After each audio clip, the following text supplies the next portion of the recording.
Son günlərin ən çox müzakirə olunan məsələlərindən biri də hicabla bağlıdır. Daha dəqiq desəm, yenə də ağzımı açmağa peşman olmuşam. Danışdığım qalıb bir qıraqda, hicablılar az qala üzərimə hücum edir ki, bəs sənin nə işin var bizim bağladığımız hicabla? Düzdür, indi son dövrlər nə qədər bizi çətin anladıqlarını hiss eləyirik bəzi paylaşımlarında və çəkdikləri videolarında izləyicilərin. Mən nəyi səhv demişəm? Bunu bir ilahiyyatçıdan soruşacağam. Hicabla bağlı mövqeyimi, ümumiyyətlə bizim dinə yanaşma tərzimiz. Biz dindarıq deyəndə nəyi nəzərdə tuturuq? Dindarıq yoxsa dinimiz dardır? Ümumiyyətlə harda olduğumuzdan, necə olduğumuzdan xəbərimiz varmı, yoxsa yox? Buna görə də suallarımızı cavablandıracaq tanınmış ilahiyyatçı, dinşünas Elşad Miri. Elşad bəy, xoş gördük sizi. Təşəkkür edirəm, çox sağ olun.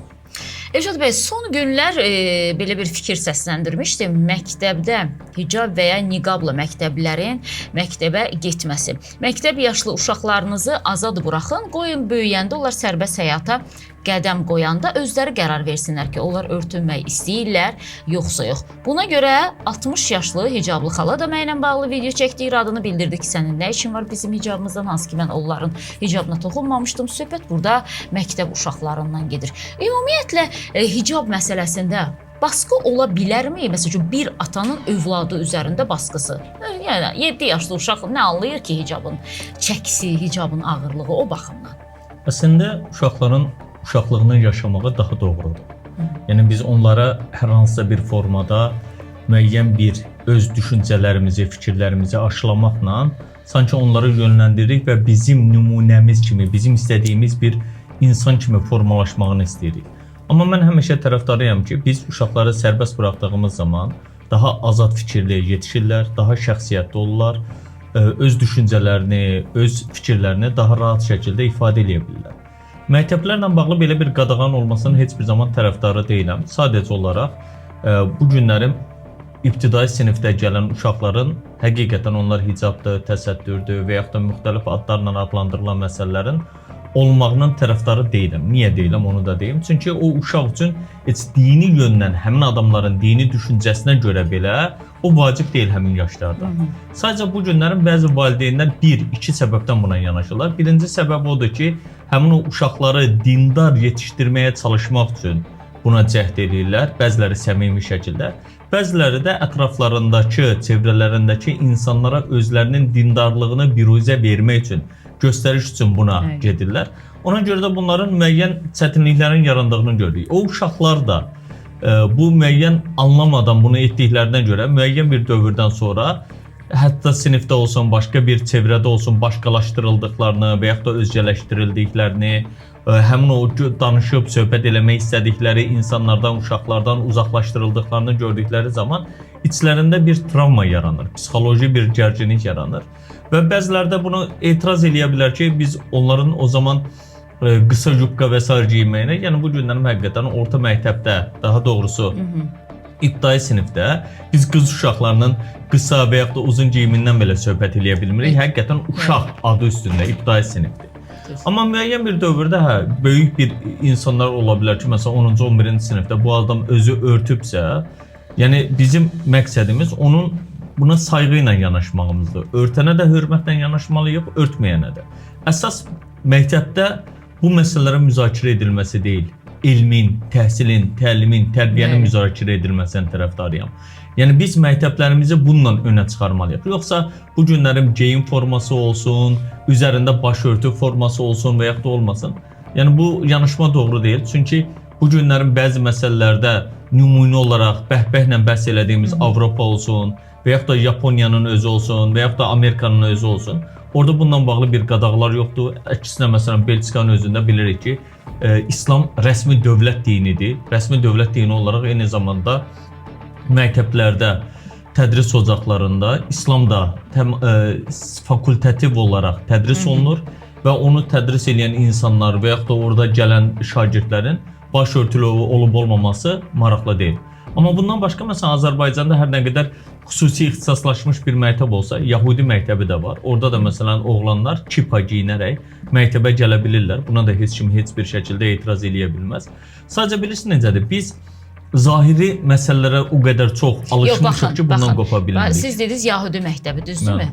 Başlarında xüsusi örtü ilə gəlirlər. Amma bizdə İslam məktəbinə gəlmir axı. Hicablar adi, orta ixtisas məktəblərinə gəlirlər. Ona görə də, yəni belə bir qadağanın olması, baş örtüsü ilə Türkiyədə İmam Hatip buraxılmaması. məktəbləri var. Amma Türkiyədə İmam Hatip məktəblərinin nümunəsi Azərbaycanda yoxdur. Azərbaycanda da belə bir nümunə olduğu təqdirdə bunu demiyorlar. Amma bu günlərim dövlətimizin belə bir qadağası yoxdur. Məsələn, hətta mən bu günlərim onun da tərəfində deyirəm ki, şəxsiyyət vəsiqələri verirlər xanımlarımıza, qızlarımıza. Başörtülü olanları gedirlər asan xidmətdə aldığı zaman başlarını açıb örtü tutaraq belə şəkil çəkdirirlər. Bu nəyi dəyişir?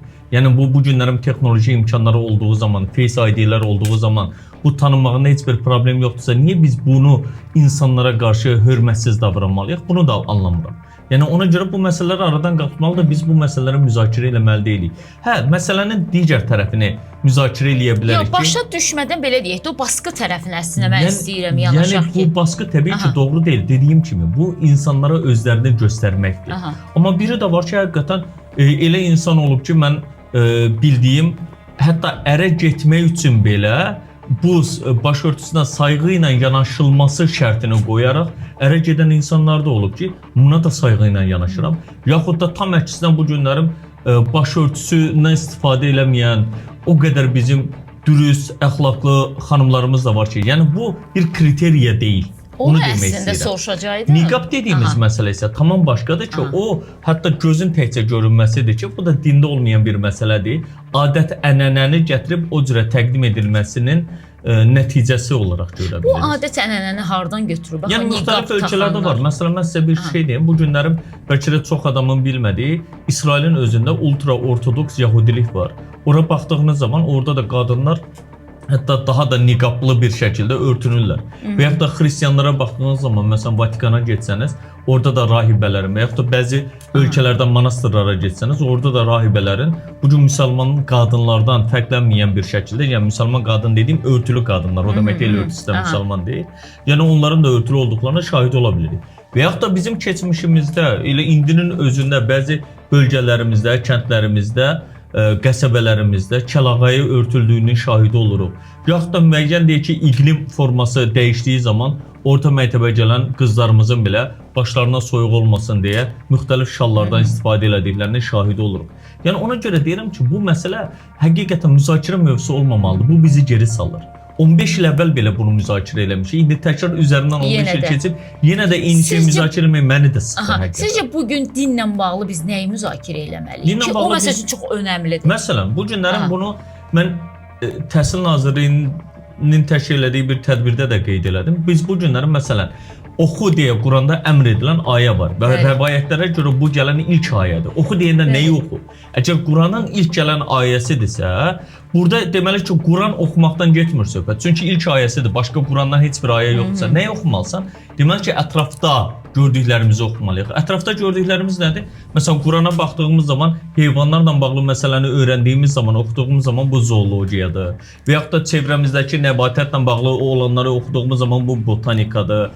Və yaxud da deyək ki, səmaya baxmırsınızmı necə yaradıldı deyilən ayəyə baxdığımız zaman bu bilirik ki, astronomiya ilə əlaqəlidir. Ondan sonra kimyəvi maddələri, bunlar Allahın yaratdığı maddələri öyrənirik də. Biz bu günlərim özümüzdən bir maddə çıxardıb bunu reaksiyaya salmırıq ki, mövcud olanların üzərində eləyir. Fizika qanunu nədir? Fizika qanunu Allahın yaratdığı qanunların sadəcə öyrənilməsidir. Kəşf eləmək, mövcud olan üstünü açmaq deməkdir.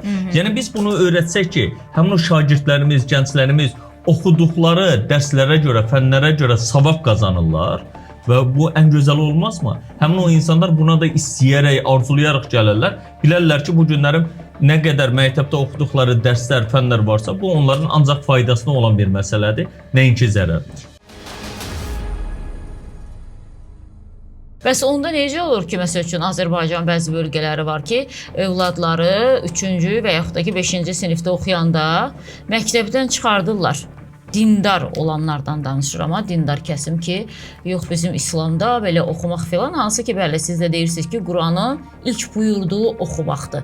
Bəs niyə oxumur özünü dindar kəsim elan edənlərin övladları ki, atalar və ya analar ona icazə vermir oxumağa? Bu onların cəhalətinin nəticəsidir. Bu hansısa bölgədən getmir söhbət. Bu düşüncədə olan insanların cəhalətidir. Çünki İslamda belə bir anlayış yoxdur. Bu adamların müsəlman olmağı İslamın da onu buyurduğu mənasına gəlmir. Məsələn, bu günlərim o demək deyil ki, hər hansısa bir yerdə Azərbaycanlı gedib bir cinayət törətdiyi zaman bütün Azərbaycanlılar bu düşüncəsində olmadığı kimi, bir özünü müsəlman sayan insanın da belə yanlış qərarlar verməsi İslamın belə olduğu mənasına gəlmir ki. Mən də tam əksinə düşünürəm və yaxud da mən tam əksinə öz ailəmdə, övladlarımda və yaxud da yaxın çevrəmdə onu edirəm. Birinci qızlarımın oxumağına, təhsilinə önəm vermişəm və verirəm. Eyni zamanda digər övladlarımın da. Yəni bu günlərim biz bilirik ki, insan oxumasa, öyrənməsə, yetişməsə insan beynini kiçilir və sabahlarım həqiqətən də bir cahil topluma, cəmiyyətə çevrilmə ehtimalı var. Yəni oxumaq nədir? Oxumaq hər nə qədər insanın bu günlərin dünyaya baxışını dəyişdirən bir amildir. Yəni bunu eləmədiyimiz zaman siz dediyiniz cahil toplum formalaşır. Başqa bir misal deyim. Təəssüflər olsun ki, acı bir həqiqət var. Birləşmiş Millətlər Təşkilatının apardığı statistikaya görə dünyada oxumağı və yazmağı bacaranların azlığı müsəlman ölkələrin payına düşür. Yəni bu Allahın əmridirmi? Quranda buyurulandırmı? Təbii ki, xeyr. Bu nəyi göstərir? Bu onu göstərir ki, özlərini müsəlman adlandıranlar sadəcə olaraq coğrafi müsəlmandır. Yəni bu günlərin burada doğulduğuna görə özünü müsəlman adlandırır, amma İslamın tək və yeganə mənbəyi olan Qurandan bixəbərdirlər. Ona uyğun olaraq davranmırlar. Həyatlarında sadəcə qulaqdan dolma, mənasız bəzi bilgilərlə doldurub həyatlarını İslam anlayışını ondan bilirlər. Bu gün nə ilə bilirik Azərbaycanda? Oğlan uşaqlarının sünnət edilməsi ilə hər gün müsəlman olduğunu bilirik. Qızları nə ilə bilirik? Yoxdur belə bir anlayış. Məsələn, adam çox rahatlıqla deyir ki, mən dindən çıxdım. Nə vaxt girmişdir? Xəbəri yoxdur. Giribmi? Belə bir şey mi var? Yox, niyə? Sadəcə burada doğulub. Və yaxud da xristian dünyasında doğulduğu zaman xristian olur. Və yaxud da deyək ki, Buddiz Çində doğulduğu zaman özünü Buddist adlandıra bilir. Və yaxud da Yaponiyada doğulduğu zaman özünü çox rahatlıqla Şintoist adlandırır. Niyə? Çünki insanlar araşdıraraq gəlmir bunu. Məsələn, biz bu günlərim adicə bir universitetə qəbul olmaqdan ötəri, bəzən heç oranı bitirənlər də öz ixtisas sahəsində çalışmırlar. Amma görürük ki, 11 il bunun üzərində tər dökürlər. Ondan sonra 9, 10, 11-ci siniflərdə hazırlıqla öz vaxtlarını, zamanlarını alırlar. Nə üçün birdən universitetə girir? Niyə? Məsələn, bu günlərim Türkiyədə universitet oxuyan ölkənin deyək ki, əhalisinin hesabatdan baxdığımız zaman 20-25%-dir. Amma Almaniya Avropanın lokomotividir. Orada universitet oxuyanlar ölkənin 10-11%-dir. Bəs digərləri peşə məktəbləri. Yəni bizim bu algımız dəyişməyənə qədər ciddi şəkildə yanlışlarımız olacaq. Ona görə də biz dindar deyil, dediyimiz kimi dini dar insanların olduğunu görəcəyik. Sizin dediyiniz o bəzi insanların deyirsiniz ki, tənqid eləyirlər və yaxud da təhqir eləyirlər. Bunu deyənlərə bir şey deyirəm. Baxın, peyğəmbərlərin hər biri gəldiyi zaman ateist, dinsiz toplumlara, cəmiyyətlərə gəlməyibdilər. Onlar gəldikləri zaman hamısı dindar toplumlara gəlibdilər. Məsələn, Peyğəmbər Məhəmməd sonuncu peyğəmbərimiz olan Məhəmməd peyğəmbər gələndə kimə gəldi? Məhəmməd peyğəmbəri də təhqir eləyənlər, tənqid eləyənlər, onu öldürməyə cəhd eləyənlər, həmin dövrdə həcc ziyarəti özlərinə görə eləyənlər, orucun nə olduğunu bilənlər, özlərinə görə namaz qılan insanlar olur. Yəni bu günlərimdə cəmiyyətimizdə həqiqətləri deyənlər, Allahın kitabından deyənlərə qarşı çıxanlar yenə də həmin özünü dindar sayan, əslində isə dini dar olan insanlardır. Məsələn, İsa peyğəmbərimizə ilk etiraz edənlər kim oldu? Həmin dövrdə mövcud olan fariseylər deyilən məzhəbin nümayəndələri oldu. Onlar qarşı çıxdılar ki, sənin şabatla bağlı düşüncələrin nədir, filan məsələ ilə bağlı fikirlərin nədir? Ona etiraz edirdilər. Yəni məsələn, Musa peyğəmbər gəldiyi zaman Misirdə mövcud olan həmin o deyək ki, nə deyirlər, o fironların mumyalanması üçün istifadə onların hamısı kahinlər idi. Etiraz edənlər də onlar idi. Qarşı gələnlər də onlar idi. Digər peyğəmbərlərə baxdığı zaman hamısının misalında bunu görə bilərsiniz. Ona görə bugün cəmiyyətimizdə bəzi insanların etiraz eləməyini anlayıram. Niyə anlayıram? Çünki həmin o hansı düşüncə olduğunu bilirəm ki, bunlar o düşüncəni qəbul edə bilmirlər. Burada bir problem var. Elşad bəy, illərdir yəni Mehdini gözləyənlər var, Mehdi zühur eləyəcək deyənlər var. Mehdi zühur eləyəcək həqiqətən, gələcək Mehdi yoxsa? Məsələn, bunu deyənlərə həmişə birinci bir şey soruşuram. Gəlib nə edəcək? Aha. Yaxşı deyək ki, mənim zamanımda gəlmədi, məndən sonra gəldisə, mənim o zaman günahım nə idi? Ya bizim gələrdi, bizim o dövr niyə boşluğa düşdü onda peyğəmbərsiz dövrə? Yəni indi o peyğəmbər deyə qəbul edilmir olsa Mehdi. Orada belə bir şey var. Keçən dəfə birindən soruşuram, bu Mehdiliklə bağlı soruşanda deyirəm ki, bax təsəvvürlə biz buradayıq. Və qapı açıldı, Mehdi gəldi. Necə təsəvvür edəcəksən? Gəlib deyəcək ki, mən Mehdiyəm, sən nə deyəcəksən? Görəcəksən geyimi fərqlidir, deyirəm bəlkə də lağ eləyəcəksən. Əlində qılınc tutub yenə də lağ eləyəcəksən. Və yaxud da adını soruşsan, şiəliyə görə başqadır, sünniliyə görə başqadır, hansını qəbul eləyəcəksən? Və yaxud da gəlib əlində lazerlənmi, yoxsa qılınclanmı və yoxsa bir müasir mövcud olan silahla mı insanlara qarşı gələcək? Keçən dəfə biri mənə yaxınlaşdı. Dedi ki, mən bu sözü sizə deməliyəm, yuxuda İmam Zaman ağanı görmüşəm. Dedim, çox gözəl. Dedi, o dedi gəlib onun dərisini soyacaq. Dedim, görün ki, İmam Mehdi dediyiniz anlayışı nə qədər əzazil, qəddar fikirləşirsiniz ki, yuxunuza da elə gəlib və dəri soymaqla öz fikrini düşünürsünüz. Dedim, başqa cür görsəydiniz, dedim, daha çox sevinərdim ki, gəlib ona həqiqətləri başa salacağım, o doğruya gələcək desəydiniz, deyərdim, bəli, gözəldir. Bosniya-Hersegovina mərhum bir başçısı var idi, Aliya İzzətbəgoviç. Onun dediyi gözəl bir söz var. Deyir, Mehdilik bizim tənbəlliyimizin adıdır. Onda nə ilə əlaqələndirir? Biz özümüz öz üzərimizə düşən öhdəlikləri etmirik, amma gözləyirik ki, kimsə gəlib bizim əvəzimizə bunları həyata keçirəcək. Bunu başqa bir misalla da əlaqələndirirlər. Deyirlər ki, məsələn, uşaq gücü çatmayan birinə qarşı atam gəlsin, gör sənin nə edəcəm misalı kimidir. Yəni ona görə deyirəm ki, Mehdi gəlib nə edəcək? Özündən yeni bir kitab mı gətirəcək? Yeni bir dünya mı yaradacaq? Mövcud olan kitabımız əlimizdə. Buna uyğun olaraq biz həyatımızı yaşasaq, inanın ki, daha gözəl bir dünyamızı cənnətə çevirə bilərik. Amma yox, biz gözləntilərlə sadəcə ümid yeri kimi özümüzü daha da geriyə atırıq. O gözəl bir söz var, hər kəs öz evinin qapısını süpürsə, hər yer gül güzaranlıq olar misalı kimi. Yəni biz də bu günlərim öz üzərimizə düşəni eləsək, kiminsə gəlib bizi nədənsə xilas eləməsinə ehtiyac qalmayacaq. Bizim o qurtuluş anlayışımız bizim Qurana tabi olaraq orada yazılanları həyatımıza keçirməklə əlaqəlidir ki, bu günlərim o kitabda öz aktuallığını qoruyur və insan durduqca da bu bələdçiliyinə davam edəcək. Mehdini bizim beynimizə salanlar mı deyim, soxanlar, yəni o yeridənlər mi deyim? Kimlərdir? Ağadır, yoxsa onların ağalarıdır, yoxsa? Yox, bu sadəcə bir məhzəbə mənsub olan məsələ deyil. Bu müxtəlif dinlərə baxdığınız zaman dinlərin özündə bir qurtuluş anlayışı var. Hər bir zaman bir xilaskar gözləyibdir, bir qurtarıcı gözləyibdirlər. O da nələr olur? Məsələn, baxırsınız ki, həmin o xalqların, tayfaların hər bir zaman sıxıntılı olduğu bir anda bu baş verir.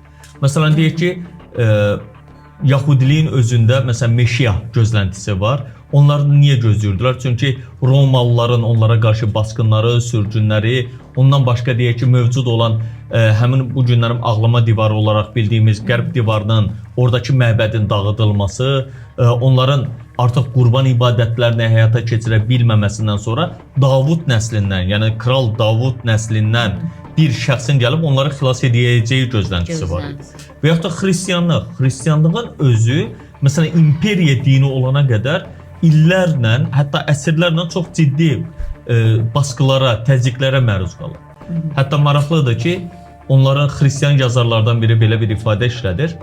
Deyir ki, xristianlar özləri 3 əsr ərzində nə qədər zülmə məruz qalmışdılarsa, ondan sonra özləri imperiya dini olandan sonra onlar kimi düşünməyənlərə qarşı onlara tətbiq edilənin 2 qatı zülmə məruz qoymuşdular.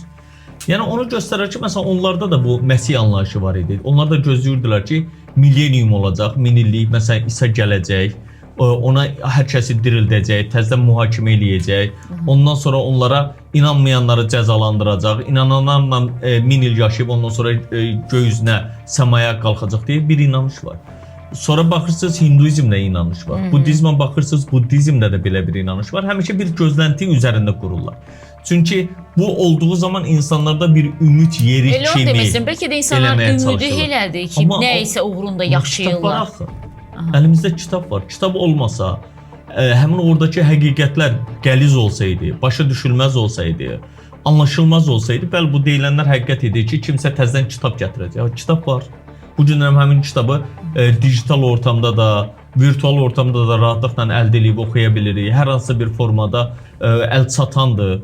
Əvvəlki dövrlərdə kimi. Yəni biz də bunu oxuyub əməl eləsək, həmin o dürüstlüyü yaşasaq, inanıram ki, heç kim bizim nə əlimizdən və dilimizdən zərər görməyəcək və biz də öz ətrafımızda inanılan yox, güvənilən insanlara çevriləcək. Əsas da bizdən istənilən budur.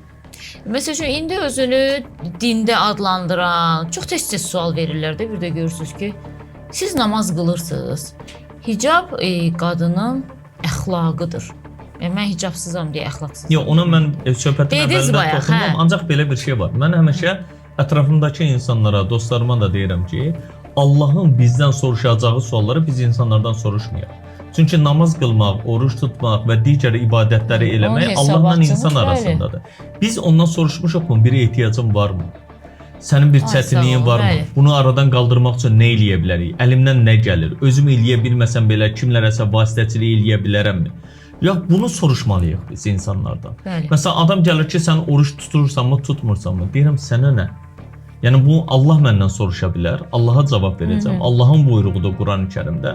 Amma sən məndən heç bir zaman gəlib soruşmursanmı, Elşad, acsanmı, toxsanmı, ailədə necədir vəziyyət? Yox, o zaman niyə soruşursan bu? Məsələ budur. Bunu düzgün təhlil elədiyimiz zaman görəcəyik ki, bəli, insanların bu suallarına ehtiyacı yoxdur. Məsələn, heç bir zaman mən bir dəfə bir adam haqqında deyiləndə mənə gözəl Hindistanda olmuşdu o hadisə. Mənə ətrafımdakı bir alim gözəl dərs verdi ki, dedi, Elşad, o Allaha cavab verəcək. Sən niyə onunla maraqlanırsan bu məsələsi ilə bağlı? Ondan sonra mən bir daha insanların, görüşdüyüm insanlarda heç bir zaman sorğulamadım ki, namaz qılansanmı, oruç tutansanmı, bu Allaha verəcək cavab. Mən onu nə ilə sorğulaya bilərəm? Məsələn, əməlinə görə, işinə görə, elədiyi qanununa uyğun hərəkətə və yaxud da qanunsuz hərəkətinə görə cavab verə bilər. Mənim şirkətimə də işə götürdüyümüz adamları mən heç bir zaman dininə görə sorğulamamışam. Sonradan məlum olurdu ki, söhbət əsnasında biz ya oturanda bir işdən kənar söhbətdə, məsələn, birinin başqa bir məzhəbdən olduğunu bilirdim, birinin mənə qarşı olduğunu bilirdim, birinin ateist olduğunu bilirdim. Amma bu bizim ümumi işimizə heç bir zaman zərər gətirməyib. Biz çünki iş vaxtı bilir ki, işin öz məsuliyyəti var, ona uyğun olaraq işləməlidir. Digər vaxtlarda özləri bilər ki, nəyin işləmiş. Elşad bəy, uzun illərdir də mübarizə aparsınız siz ki, insanlar daha savadlı olsunlar, dünya görüşdə olsunlar. Məsələn, ona görə deyirəm ki, bir kəlmə deyirsən, sən dediyin qalır kənarda və başlayırlar. İndi neçə gündür mənə qarşı indi bu dini dar olanlarda bir kampaniyaya başlayıblar ki, güya mən hicabın əleyhinəyəm. Bayaq ona görə əslində çıxışımda danışdım. Elşad Miridən Quranı sevdirəcək yeni əsər. Ali İmran surəsinin izahlı tərcüməsi. Quranda başa düşülməyən ayələr varmı? Quran Tövratı və İncili necə təsdiq edir? Allahdan qorxan, Allahı ürəkdən sevə bilərmi? Quranda kişilər qadınlardan üstün tutulurmu? Qurandakı şəhid, cihad, rəsul, qeyb sözlərinin mənası nədir? Bu kitabda bir çox suallarınıza cavablar tapacaqsınız. Kitabı 051 408 08 88 nömrəsinin WhatsApp-ına yazaraq və 012 408 08 88-ə zəng edərək əldə edə bilərsiniz. Sizcə İnsanlar niyə maariflənmək istəmir? Mənə də sosial şəbəkə üzərində yazırlar ki, Elşad Miriyə münasibətini istəyirəm ki, adam alimdir. O qədər incə detalları ilə izah edir ki, yəni onu başa düşməmək üçün bilmirəm, beynin nə qədər yuyulmalıdır ki, deyirlər sən də kafirsən. Dərhal məndə kafir eləyirlər, bəli. Yəni Allahın adından hökmlər verirlər. Məsələn, mən heç bir zaman kiməsə kafir, müşrik və s. demirəm. Çünki insan dəyişkəndir. Əgər adam elə deyilsə, o zaman mən də eyni düşüncənin sahibi olmuş oluram. Yəni bu günlərim insanların tənqid eləməsini niyə başa düşürəm? Çünki bir dalğaları tutmur. Məsələn, deyək ki, siz əgər bir radionu məsələn axtarırsınızsa ki, tutmağa, əgər dalğanız orada uyğun deyilsə, həmin o frekans uyğun gəlməyəcək, tuta bilməyəcəksiniz. Yəni biraz burada yanlış anlaşılsa da deyəcəm, səviyyə məsələsi var. Çünki intellektual insanla intellektual olmayan insan burada bilinir və bu da Quranda bir ayədir ki, bilənlə bilməyən eyni ola bilərmi? Yəni həqiqətən insan bilmədiyinin düşməni olur. Məsələn, elə anlar olub ki, insanlar sonrakı dövrdə üzrxahlıq eləyən, halallıq istəyən insanlar olub. Hətta mənimlə bir yerdə oxuyan çox belə savadlı bir sinif yoldaşım var idi. Bu mənə çox təsir elədi, çox duyğulandırdı. Bu adam Türkiyədə bilirsiniz ki, uzmanlıq imtahanı olur. Uzmanlıq imtahanında ən yüksək balı toplamış bir Azərbaycanlı idi. İndinin özündə də Almaniyada yoldaşı ilə bir yerdə cərrah işləyir. Çoxdan da orada yaşayırlar. Və bir dəfə üzərindən illər sonra, baxın bizim universiteti bitirməyimiz, orta məktəbi bitirməyimizin üstündən bəlkə də 30 il keçir, bilmirəm indi xatırlamıram. Bir mesaj yazmışdı ki, Elşad, mən həmişə fikirləşirdim ki, bizim qrupumuz vardı, oraya yazdı. Dedi, fikirləşirdim ki, bizim Elşadla da danışır deyə. Deyir, mən araşdırmağa başladım artıq bəzi məsələləri. Sonra gəldiyim bir şeyi gördüm ki, sənin danışdıqların high level deyə, daha yüksək bir səviyyə idi və biz başa düşməmişik, araşdırmamışıq. Səndən üzrxahlıq istəyirəm, səndən halallıq istəyirəm deyə. Mən də öz təbii ki, duyğulu şəkildə öz cavabımı vermişdim ki, Rəbbimə şükürlər olsun ki, həqiqətən belə bir insanlar bunu anlayırsa, mənim üçün çox böyük bir uğurdur və nailiyyətdir. Mən bunu eləyərkən insanlara ətrafıma bir çevrə yığmağa çalışmamışam. Yəni özümə dəvət eləməmişəm. Mənim dəvət elədiyim odur ki, ancaq Qurana gəlin, Qurana baxın, özünüz açın oxuyun. Yəni bunun üçün hər hansısa bir qruplaşma yaratmamışam, hər hansısa bir nə bilim bəzilərin dediyi kimi təriqət deyə məzhəbdə formalaşdırmıram. Sadəcə insanlarda sual yaratmağa çalışıram ki, siz özünüz sorğulayın, siz özünüz mühakimə edin, siz özünüz baxın, siz özünüz oxuyun və fərqi də özünüz tapacaqsınız. Çünki oxuyan insan, onu sorğulayan insan tapır bunları. Ağıllı insan bunları tapır. Bilməyən insanlara, qarşı gələn insanları da başa düşürəm. Niyə? Çünki mən də onların səviyyəsində, düşüncəsində olmuş olsaydım, mənə də bu cürə ifadələr işlədilsəydi və mən də özümü inkişaf elətdirməmiş olsaydım, onların dediyi kimi düşünərdim.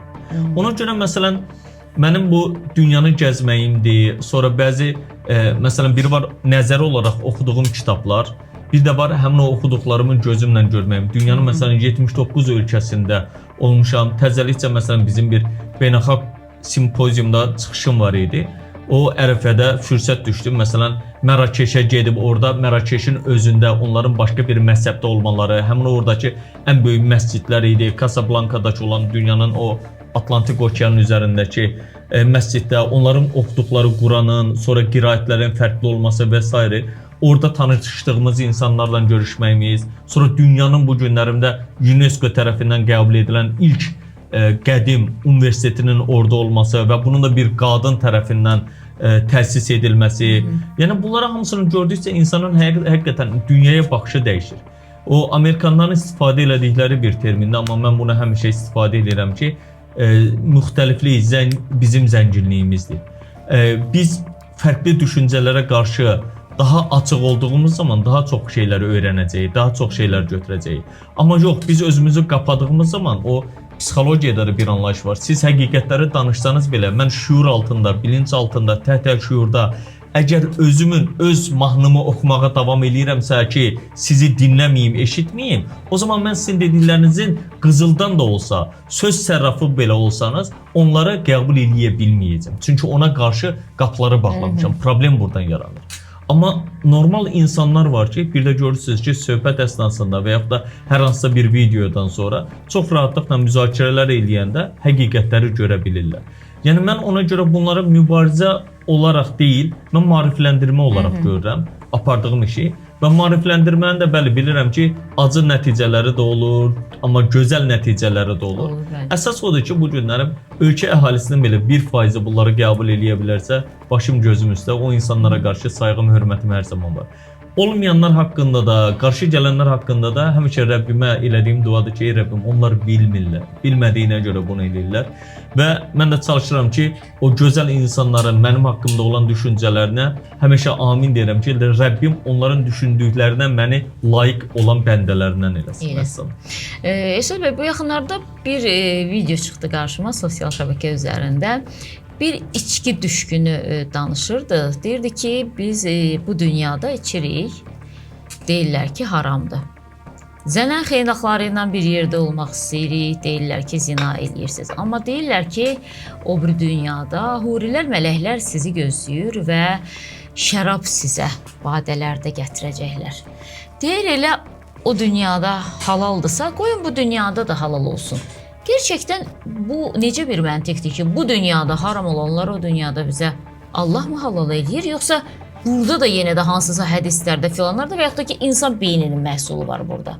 Təbii ki, burada da insan fantaziyalarının məhsulu var ki, hətta bu gün təəssüflər olsun ki, bəzən mən keçən dəfə bir yerdə belə bir ifadə işlətdilər ki, sən Quran tərcümələrindəki yanlışların olduğunu bildirirsən. Halbuki bunu tərcümə edənlər akademikdir, nə bilim filan kəsdir.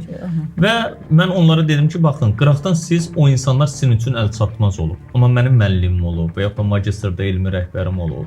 Mən bu insanları yaxından tanımışam və sizin üçün bu günlərim Elşad və yaxud da hər hansısa bir kənardakı bir insan əl çatandırsa, sosial şəbəkələrdən yaza bilirsinizsə, canlı aça biliriksə, danışa biliriksə, görüntü görə bilirsinizsə, həmin insanları sadəcə həftədə bir dəfə 15 dəqiqəlik video materialına AZTV-dən görmüsünüz. Çünki onlar əl çatan olmayıb. Sizin üçün ona görə də kütlə tərəfindən bir mif yaradı. Bu gün bunlardan istifadə eləmiş olsaydı, bunların da əksini görə bilərdiniz, şahid ola bilərdiniz.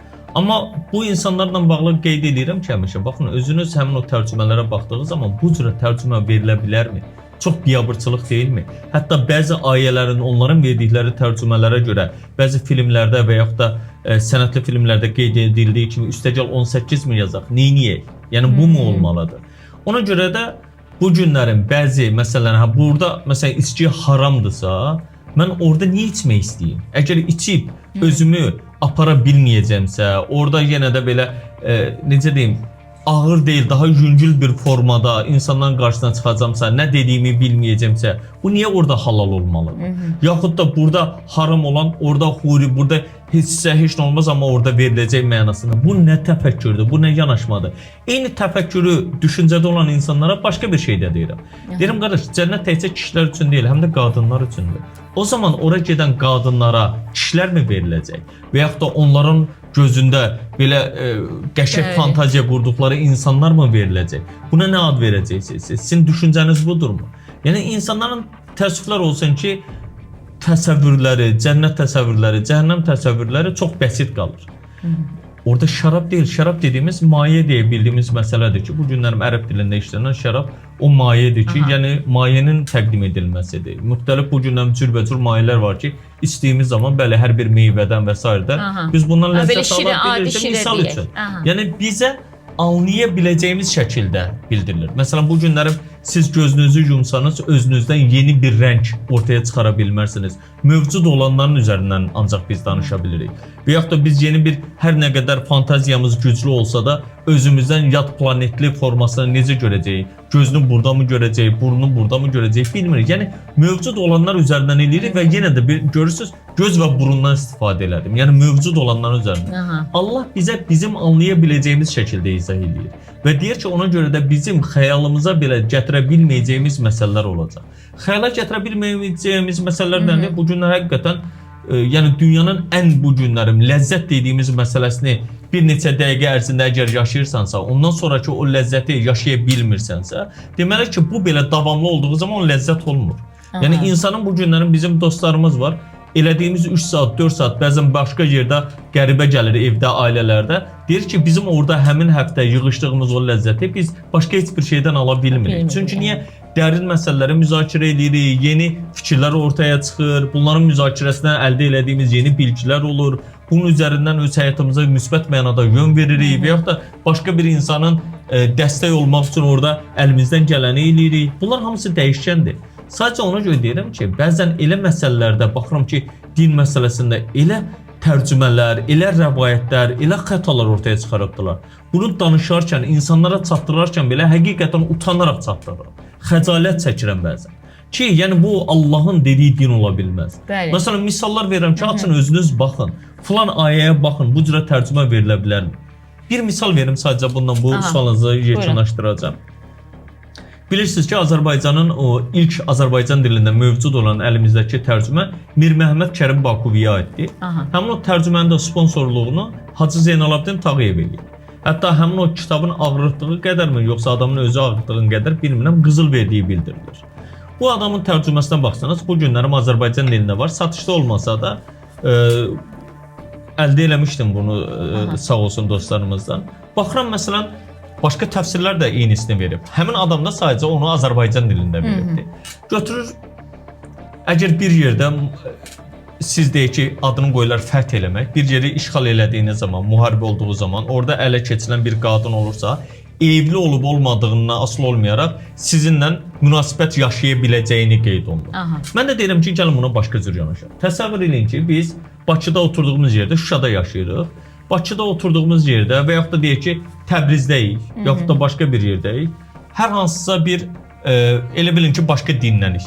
Müsəlmanlar gəlib oranı götürdülər. Götürəndə biz rahat oturarıq ki, müsəlmanlar da mən onlara güvənirəm. Onlar mənim qızıma, yoldaşıma güldən ağır söz deməz, ona bir xələl gətirməz və onların dinində də bu var deyə düşünərəm.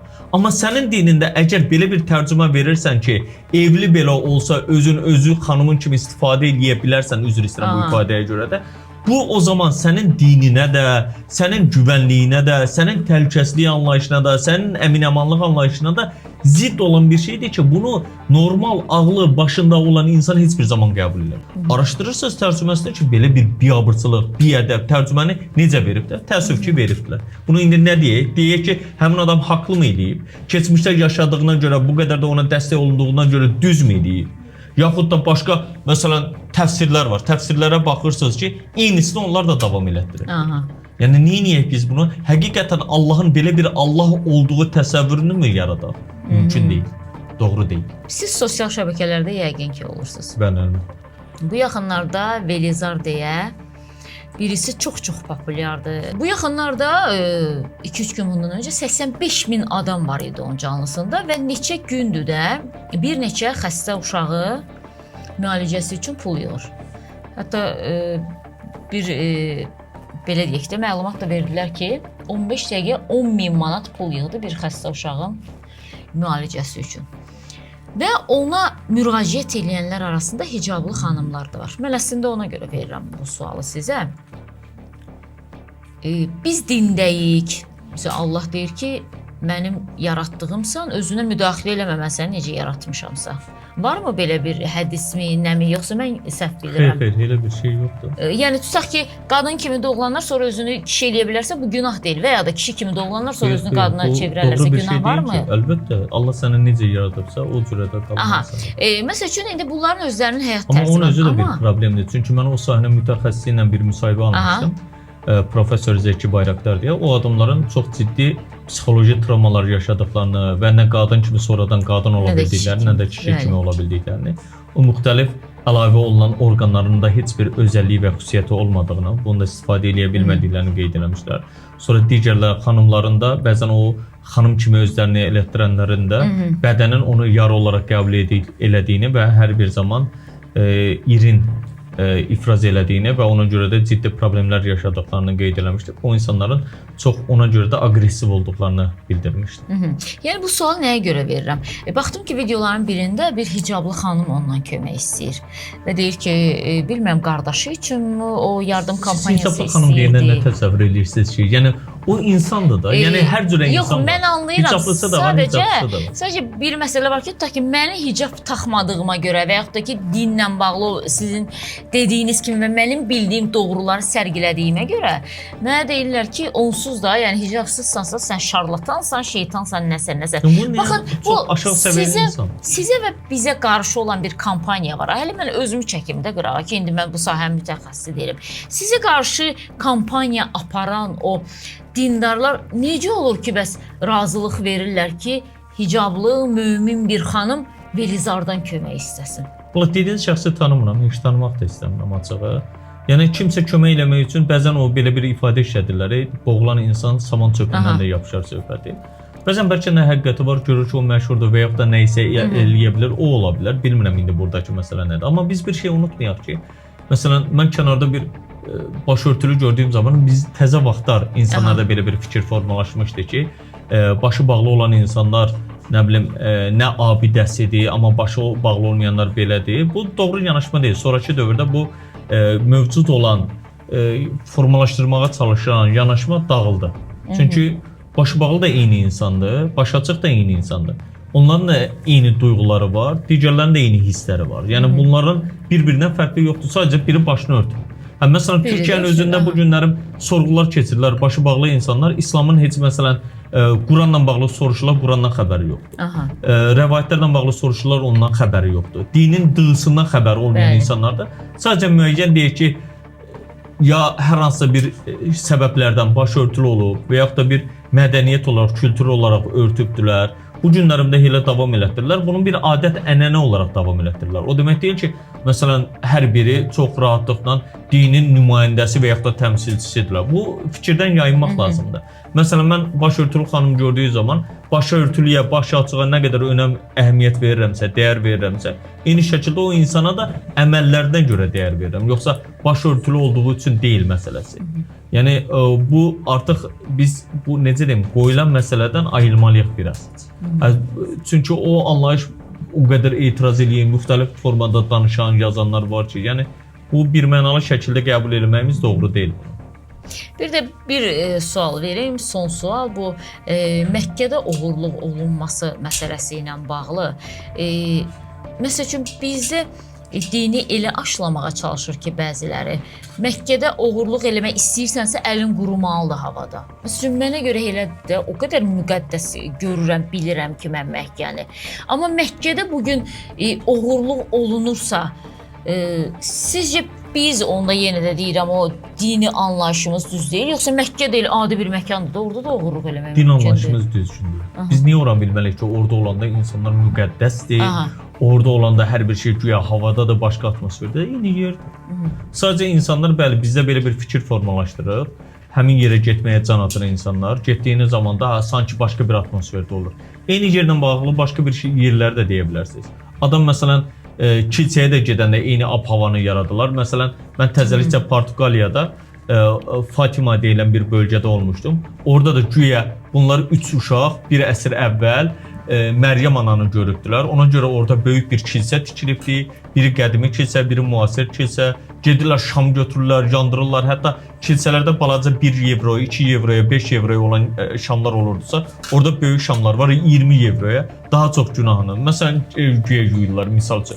Gətirib onda qoyanda şamı biri var üstdən yandırarlar. Videosunu çəkdim mən onu, kanalımda da paylaşdım. Bir var üstdən yandırarlar. Bunlar qoyurlar, altdan yandırılır. Həmin o şam əriyir, bir yerə yığılır, sonradan istehsal olunub təzədən gətirib verirlər. Təzədən satırlar. Yəni bu dini biznes halına çevirməkdir. Yəni bu günlərin Məkkəyə gedən insan da, bəli, bizə də ilk gedəndə orada deyilirdi ki, bəli, insanlar var ki, insanların geyindikləri o paltarlarını kəsib, oradan onların o basa-basdan, izdihamdan istifadə edib oğruyurlar. Bu hər bir yerdə ola bilər. Yəni bu günlərim orada olur deyə kimsə əli havada qalacaq, quruyacaq. Belə bir anlayış yoxdur. Mənim onunla bağlı, Kəbənlə bağlı, müqəddəs olub olmaması və digər məsələlərlə bağlı bir çox videolarım var. Ora baxa bilərsiniz, daha genişdir. Çünki elə məsələlər var ki, təkrar onları eləmək istəmirəm. Yəni bunları yaşamışam və mən də hətta çox qəribə gəlibdi. Bu məsələlərdən biraz kənar olmuşam. Orada biz yaşayanları onda ən müqəddəs insanlar hesab eləməliyik, amma reallığa baxdığımız zaman elə deyil. Bugün insanlar da yığırlar pullarını, hətta ömür boyu ki, məsələn, getsinlər orada xərcləsinlər, oranı görsünlər. Eyni şeyi məsələn Hindistanda baxırsınız ki, Qang çayı ətrafında insanlar çalışırlar ki, gedib ömrünün sonlarını orada yaşasınlar, orada yandırılsınlar, külü də Qang suyuna tökülsün ki, bunlar reinkarnasiya, tənasüxə daha rahat şəkildə o ruh bədəndən ayrılsın, keçsinlər və s. kimi. Yəni o qədər elə şeylər var ki, digərlərində də var. Onda deməli həccilərin və həcci xanımların neçə qat İslamda nə həccilik məsələsi var, nə həcci xanım söhbəti var. Lüksları yoxdur, yəni orada cənnət lüksları yoxdur. Yox, heç kimin yoxdur. Mən o tək onlarda deyil. Məsələn, bu günlərin Qüdsdə bir qəbristanlıq var. Orada məsələn qəbir yer almaq $500,000 gərək rəsmi şəkildə ödəyəsiniz. Ora sanki cənnətə birbaşa yer kimi qəbul edilir. Məsələn, xristianlığın özündə həcc yerləri var ki, məsələn, biri Vatikandır, hətta Məryəm ana kilsəsidir, sonra Qüdsdəki yaradılış kilsəsidir, sonra Portuqaliyadakı o Fatima. Yəni bunlar da həmin o yerləri özləri üçün daha rahat bir şey edirlər. Məsələn, biz onu görməmişdik bəlkə də, mən orada onun da videosunu çəkdim. İnsanlar sürünərək həmin yerdə xristianlar, Portuqaliyada, müasiri və s. bildiyimiz yerdə belə insanlar sürünərək, iməkləyərək həmin o yerləri keçirlər ki, sanki onu eləməklə bir növ o mənəvi atmosferə girib ondan cənnətlik ola biləcək ehtimallarını yüksək görürlər. Yəni bunlar din ola bilməz heç bir zaman. Allah bizdən nə sürməyimizi, nə iməkləməyimizi deyil. Əksinə biz əməllərimizlə, hərəkətlərimizlə, davranışlarımızla insanlara, insanlığa faydalı bir vətəndaş olmağımızı istəyir. Əsas məsələ budur. Təşəkkür edirəm mən sizə. Çox sağ olun suallarımızı cavablandırdığınız üçün. Bəli, dəyərli izləyicilərimiz, Allahın da istədiyi və buyurduğu da bundan ibarətdir ki, oxuyaq. Dinimiz dar olmasın, dünya görüşümüz dar olmasın. Ona görə də əbəsirət demirlər ki, çox gəzən çox bilər. Biz gəzməsək də, amma əlimizdə bəzi kitablar var ki, onu oxumaqla da çox bilə bilərik. Amma biz öyrənməyi bir kənara qoyub nəyi görmək istəyirik? Necə yanaşmaq istəyiriksə, onu əslində sərgiləyirik. Bu isə heç vaxt heç kimə baş ucalığı gətirməyib. Əksinə, başqa dövlətlər inkişaf etdikcə bizim bəzi cəmiyyət nümayəndələrinin daha da geriyə qalmasına gətirib çıxarır. Baxın bizə baxın ki, çox mətləblərdən xəbərdar ola biləsiniz. Yayımımızı bəyənmək, kanalımıza abunə olmağı unutmayın. Görüşərik.